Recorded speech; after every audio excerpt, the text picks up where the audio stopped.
नमस्कार, मैं हूं अंजलि और आप देख रहे हैं चाणक्य न्यूज। तो चलिए शुरुआत करते हैं आज की प्रमुख खबर से। हुई है उत्तर प्रदेश के गाजीपुर में सुबह सपा अध्यक्ष ओम प्रकाश राजभर का बड़ा बयान। गाजीपुर से अरुण राजभर के चुनाव लड़ने की चर्चा पर बोले ओम प्रकाश, ये फिजूल की चर्चाएं हैं। अखिलेश यादव के सुबह सपा के विधायकों को तोड़ने के बयान पर किया पलटवार। विधानसभा चुनाव में उन्होंने 16 सीट दी थी। मैं नहीं होता तो ये सभी उनकी पार्टी के प्रत्याशी होते। वो कुछ भी कर सकते हैं क्योंकि वो बहुजन समाज पार्टी को तोड़े हैं। बसपा विधायक को वो घसीटते हुए ले गए थे। विधायकों को समाजवादी पार्टी के गुंडे ने पीटा था। सपा का इतिहास है कि बसपा के विधायकों को तोड़कर सरकार चलाई जाती है। शिवपाल यादव के पार्टी के तोड़ने के बयान पर बोले ओपी की सरकार तोड़ी जा रही है। खबर गाजीपुर से है, जहां पर सुबह सपा अध्यक्ष ओम प्रकाश राजभर ने विभिन्न मसलों पर बयान दिया है। गाजीपुर से अरुण राजभर के चुनाव लड़ने की चर्चा पर ओम प्रकाश राजभर ने कहा कि ये फिजूल की चर्चाएं हैं। ओपी राजभर ने अखिलेश यादव के सुबह सपा के विधायकों को तोड़ने के बयान पर पलटवार करते हुए कहा कि विधानसभा चुनाव में उन्होंने 16 सीट दी थी। मैं नहीं होता तो ये सभी उन्हीं की पार्टी के प्रत्याशी होते। वे कुछ भी कर सकते हैं क्योंकि वो बहुजन समाज पार्टी को तोड़े हैं। ओपी राजभर ने कहा कि बसपा विधायकों को वो घसीटते हुए ले गए थे और विधायकों को समाजवादी पार्टी के गुंडों ने पीटा था। ओपी राजभर ने कहा कि सपा का इतिहास है, बसपा के विधायकों को तोड़कर सरकार चलाई जाती है।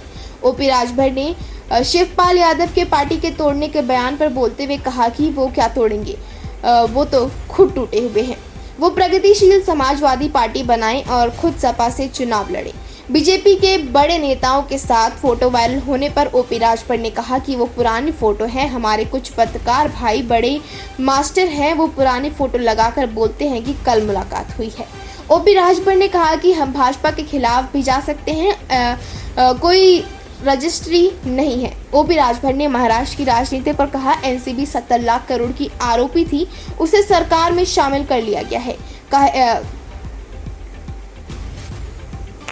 गठबंधन पर ओम प्रकाश राजभर ने बयान देते हुए कहा कि पटना की बैठक में मुझे न्योता नहीं था। ओम प्रकाश राजभर ने कहा कि 7 अक्टूबर को पटना के गांधी मैदान में हम रैली करेंगे, जहां पर अक्टूबर में हम अपने गठबंधन का ऐलान वहीं करेंगे। के जिले के संगठन की समीक्षा बैठक हो रही है और ये काम पूरे प्रदेश में हो रहा है। इस बार इधर संगठन की जिम्मेदारी हमको 15 जिले की हमको खुद मिली है। जैसे कल मैं मऊ में था, आज गाजीपुर हूँ, कल आजमगढ़ रहूँगा, परसों बनारस, फिर अम्बेडकर नगर, फिर बस्ती करके फिर हम खाली हो जाएंगे, लखनऊ चले जाएंगे। फिर उसके बाद हमारी ड्यूटी 14, 15, 16, 17 4 दिन फिर लगी है। फिर उसके बाद 2 दिन के लिए गए, फिर 4 जिले की हमको ड्यूटी मिली। तो सभी अलग अलग जगहों पर पार्टी के संगठन की समीक्षा हो रही है। जो काम दिया जाता है पिछले महीने, उस काम में क्या प्रगति हुई, हमारे जिले के नेता, मंडल के नेता, प्रदेश के नेता इसको करते रहे। लेकिन इधर हमको लगा कि हमको गए संगठन की समीक्षा में ज़्यादा दिन हो गया, तो हमने अपने संगठन की समीक्षा का काम शुरू किया। आपकी पार्टी द्वारा यहाँ चुनाव लड़ने की चर्चा, हालांकि कल आपने खंडन किया, क्या कहें? कि ऐसा कुछ नहीं है, सिर्फ ये एक फिजूल की चर्चा हम कहते हैं। अब हमारी किसी दल के किसी नेता से कोई बात नहीं, कोई जीत नहीं, और हल्ला इतना तेज हो गया कि हम अभी चुनाव के सूचना जारी नहीं हुई और चुनाव लड़ने का ऐलान भी अखबारों में आ गया, टीवी पर आ गया। वही हाल है कि राजा को पता नहीं, मुसहर बन बांट रही। अखिलेश यादव ने कल कहा है कि महाराष्ट्र की तर्ज पर वो आपके विधायकों को भी तोड़ सकते हैं। तो तोड़ने के लिए विधानसभा के चुनाव में उन्होंने हमको जो 16 सीट दी थी, शायद मैं नहीं होता तो सब उन्हीं की पार्टी से प्रत्याशी होती, उन्हीं की पार्टी के प्रत्याशी सब लड़े। वो तो हम लोग थे, 4 सीट पर हम लोग लड़े हैं, तो कुछ भी कर सकते हैं क्योंकि वो बहुजन समाज पार्टी को तोड़े हैं। आज भी उनके पास बहुजन समाज पार्टी के विधायक हैं जो उनको घसीटते हुए ले गए थे उनके यहाँ। याद होगा आप लोगों को भी, जो लखनऊ का जो विधानसभा का काम था, कितना बुरी तरह पीटा था विधायकों को। कौन पीटा था? समाजवादी पार्टी के गुंडे पीटे थे। वही समाजवादी पार्टी के नेता बोल रहे हैं ना। ये इतिहास है समाजवादी पार्टी का कि बहुजन समाज पार्टी के विधायकों को तोड़ करके सरकार चलाई है। और जितना बुरी तरह पीटे, आज भी कई विधायक मैंने देखा उनकी पार्टी में है। लेकिन मजाक में हमने पूछा कहा हो अब के टांगी तो लोग के आएंगे तो पूछ लीजिएगा कि अब कहाँ टंगा के जीवा। अध्यक्ष जी, शिवपाल जी से आपके रिश्ते बहुत अच्छे हैं। उन्होंने कहा है कि मैं पार्टी को तोड़ चुका हूँ एक बार। वो तो खुद टूट गए, था दूसरे को तोड़ेंगे। वो प्रगतिशील समाजवादी पार्टी बनाए और बेचारे इतना ताकतवर थे कि फिर समाजवादी पार्टी से चुनाव लड़े और पार्टी का विलय कर दिए। इतने लोगों को उन्होंने धोखा दे दिया। जो अखिलेश जी से नाराज लोग थे वही शिवपाल जी के साथ आए और शिवपाल जी फिर वहीं चले गए। अब उनका क्या होगा जो शिवपाल जी के साथ खड़े थे? अब तो बेचारे किधर के भी नहीं हुए। आपकी तस्वीरें भारतीय जनता पार्टी के बड़े लीडरों के साथ आजकल खूब वायरल हो रही है, इसके पीछे कहानी क्या है? देखिए, पुरानी फोटो है। हमारे कुछ पत्रकार भाई बड़े मास्टर हैं, पुरानी फोटो लगा देते हैं और कहते हैं कल मुलाकात हो गई बनारस में। पुरानी फोटो लगा देते हैं जो हम उनके साथ 18 महीना रहे हैं। तो क्या लगता है नई तस्वीरें आने वाली हैं? अभी तो हमारी कोई बात किसी नेता से किसी दल से नहीं है। हमारी देखिए अभी भी पहली प्राथमिकता है मायावती जी, सोनिया जी, नीतीश जी, अखिलेश जी, जयंत जी, ये लोग इकट्ठा हों। जिस दिन इनको महसूस हो कि राजभर की भी जरूरत है, 2 घंटा पहले हमको बता दें कि फला जगह हम लोग इकट्ठा हो रहे हैं, तो ओम प्रकाश राजभर उन 5 लोगों से पहले ही वहाँ पहुँच जाएगा। अगर भाजपा के खिलाफ जाना पड़ा तो भी जाएंगे 100%। हम भाजपा के नाम रजिस्ट्री थोड़ा किए हैं। कल मोदी जी आपने पिछली बार जब बात हो रही थी तो आपने कहा था समाजवादी पार्टी से 5 सीट लोकसभा की लेंगे, तो अगला गठबंधन किसी से भी होगा तो क्या उन बातों पर आप अभी टिके हैं? क्यों नहीं, मांगेंगे नहीं। आप बताइए कि चाहे मिर्जापुर हो, रावटगंज हो, बनारस हो, चंदौली हो, गाजीपुर हो, बलिया हो, सलीमपुर हो, घोसी हो, आजमगढ़ हो, लालगंज हो, अम्बेडकर नगर हो, फैजाबाद हो, बस्ती हो, खलीलाबाद हो, गोरखपुर हो, बांसगांव हो, महाराजगंज हो, देवरिया हो, सलीमपुर हो, आपके देवरिया हो, 32 लोकसभा सीटों पर हम काम करते हैं। 22 साल हो गया हमको, 21 साल। तो जब हम 32 लोकसभा सीटों पर भी विगत चुनाव में 2022 के चुनाव में हमको एक सीट एक लोकसभा में मिली, कहीं 2 सीट मिली। 1 सीट लड़े तो 1 लाख, 1.25 लाख, 90,000, 80,000 उठ पाए। जहां 2 सीट लड़े वहां 2 लाख के ऊपर उठ पाए। तो 15 लोकसभा सीटों में हम चुनाव लड़े अपने सहयोगी दल के साथ। 1 सीट लड़े तो हमारा सहयोगी हमको 1 सीट पर वोट दिलाया, हम उसको 4 सीट पर दिलाए। जहां हम 2 लड़े उसको 3 पर दिलाए, हमको 2 पर दिलाया।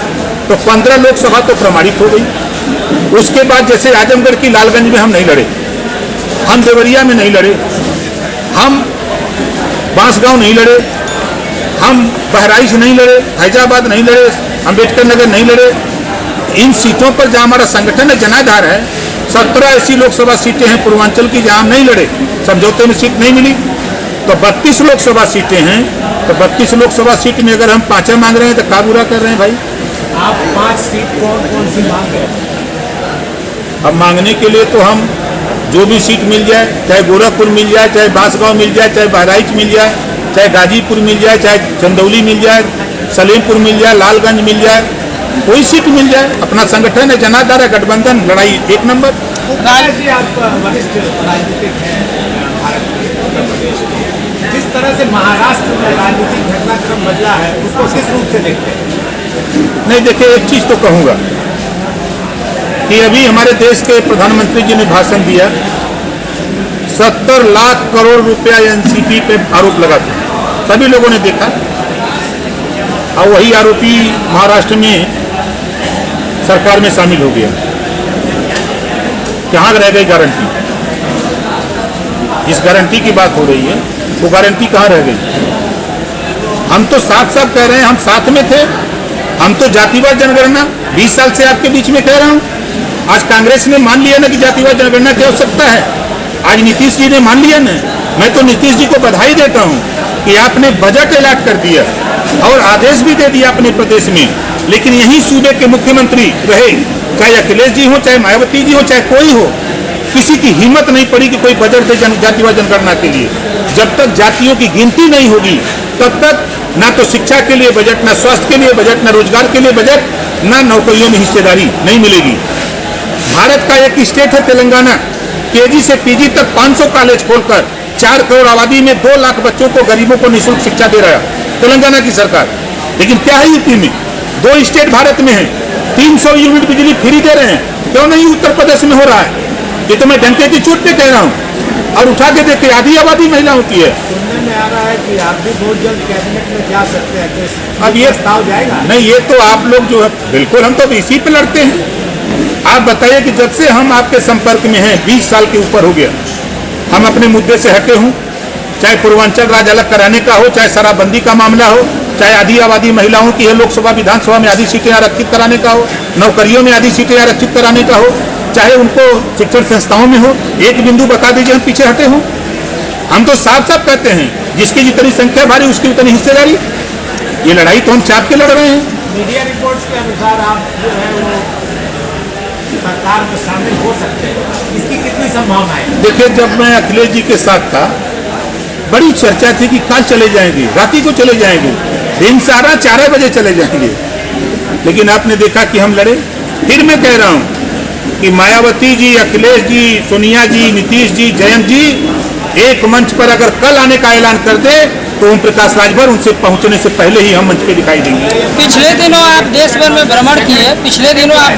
भ्रमण किए और तमाम नेताओं से गठबंधन की बात कर रहे थे, एक मंच पर लाने की बात कर रहे थे, लेकिन जब पटना में सारे दल जो एक साथ जुटे, वहाँ ओम प्रकाश राजभर नहीं दिखे। भाई, हमको न्योता नहीं, पहली बात। अब हम शुरू करने जा रहे हैं, ठीक है? 7 अक्टूबर 2023 गांधी मैदान पटना बिहार, वंचित समाज जागरण महारैली का कार्यक्रम हमने रखा है। अब उसी रैली में जिस तरह 2022 में हमने ऐलान किया, आप ही लोगों के चैनल पे बड़ी चर्चा थी कि 1 हेलीकॉप्टर से 2 हुआ, 2 से 3 आ रहा है, तो फिर ले आए वहाँ अखिलेश जी को। उसी तरह हमारा प्रयास हो रहा है कि 7 अक्टूबर को हम अपने गठबंधन का ऐलान करेंगे। किसके साथ जाएंगे, इधर बीच में जो 3 महीने का समय है, इसी बीच हम तय कर लेंगे। अब बताएंगे हम वहीं 7 अक्टूबर को। कौन कौन रहेगा गठबंधन? अब बतियाई तब देखो जी, स्वामी प्रसन्न मौर्य का ये बयान है धर्मांतरण को लेकर कि धर्मांतरण के पीछे जो है मठ के मंदिर पुजारी ये लोग शामिल है, कोई विदेशी शक्ति नहीं है। देखिए, जब ये सत्ता में लोग रहते हैं, नेता लोग, तब इनको ना धर्मांतरण दिखाई देता है, ना हिस्सेदारी दिखाई देती है, ना रामायण महाभारत की चौपाई दिखाई देती है। जब ये सत्ता से बाहर होते हैं तो इनको सब लोगों को सब कुछ दिखाई देता है। जब सत्ता में रहते हैं तो झूर घास इनके लोगों के चश्मा से हरियर लौका लगा, और जब निकल जाते हैं सत्ता से बाहर, 4 बार बहुजन समाज पार्टी की सरकार में थे तब कुछ नहीं बोले, 5 साल बीजेपी की सरकार में मंत्री थे तब कुछ नहीं बोले, अब सत्ता से बेदखल है तो बोल रहे हैं। अखिलेश जी बयान दे रहे हैं, आप कहे थे कि उनके कई विधायक आपके संपर्क में है, तो अखिलेश जी कह रहे हैं तो जितना तोड़ना है तोड़े, देखते हैं कितना तोड़ेंगे। रहीमन चुप हो बैठिए, देख दिनन के थे। याद होगा कि मैं गाजीपुर में कहा था कि बीजेपी से ले आऊंगा समाजवादी पार्टी में, ले आया कि नहीं ले आया?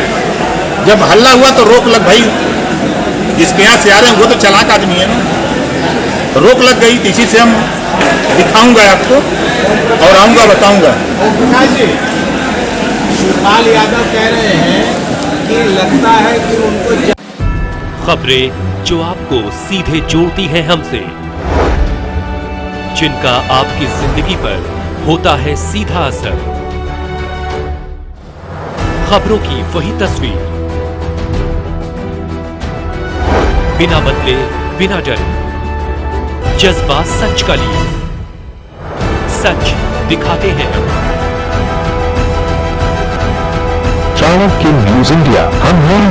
Chanakya news India live TV को आवश्यकता है उत्तर प्रदेश, राजस्थान, मध्य प्रदेश के सभी जिलों में जिला ब्यूरो हेड व रिपोर्टर की।